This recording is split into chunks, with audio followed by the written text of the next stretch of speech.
I saw an opportunity there to sort of make something that was really funny and ridiculous, but at the same time, you know, with that kind of emotional core. I developed Brian over years of doing stand-up comedy. I performed as Brian, as the world's worst stand-up comedian, and sort of succeeded at that. Yeah, I did the same thing really with Charles, because we performed it as a live show. And so him on stage, he's an amalgamation of like a teenager and a Labrador. They'd written a script with so much kind of heart and like, which we just I'd not seen before on the live shows. I saw an opportunity there to sort of make something that was really funny and ridiculous, but at the same time, you know, with that kind of emotional core and heart, yeah. Not only is he brilliant creatively, but he's also a really good friend of ours. So we knew that we were on the same wavelength in terms of getting what we wanted. And good looking. A really good looking guy. You'd like me to give you a name?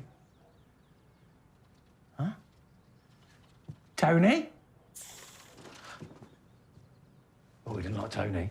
Tony the robot? The short was kind of influenced by another short film, this documentary called Peter and Ben by Pinny Grills. But then for the feature, I started to like look at the film called Sleep Furiously, which is this kind of like Welsh set documentary. It's got the soundtrack by Aphex Twin, and it's very kind of ambient. Wallace and Gromit, weirdly, I didn't like, that wasn't a specific reference for me until we did the edit. And then of course people say Frankenstein, but we never thought about that. I think we got a question at Sundance where someone said, oh, it's like Frankenstein, of course. And we're like, oh yeah, I guess it is, the thunderstorm and everything, yeah. But never crossed our mind at all.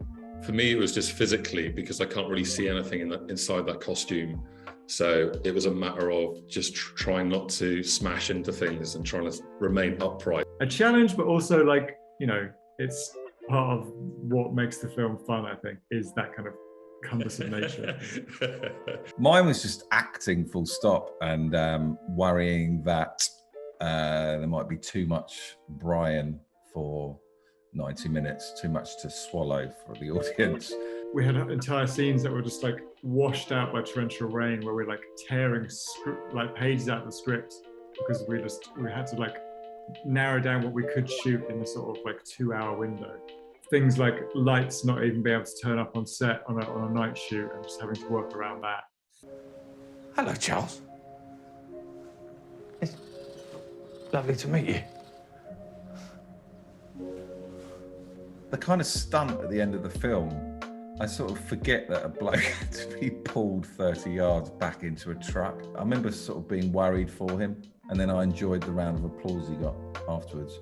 Yeah, those kind of moments are sort of more memorable for like David and Chris, because they get to sort of just like watch it. But for me, I'm just like, how the hell do I throw someone into a truck without killing them and also make it look real? The rap, when we rapped and everyone was just cheering and applauding because we'd actually got it done, it just felt amazing that we'd actually got it finished against all the odds. Right when we finished, like in the last 15 minutes when we wrapped, the snow started coming down. It was like pitch black, snowing, and we're like nearly at the end of the shoot. Oh, that was a sort of lovely kind of moment.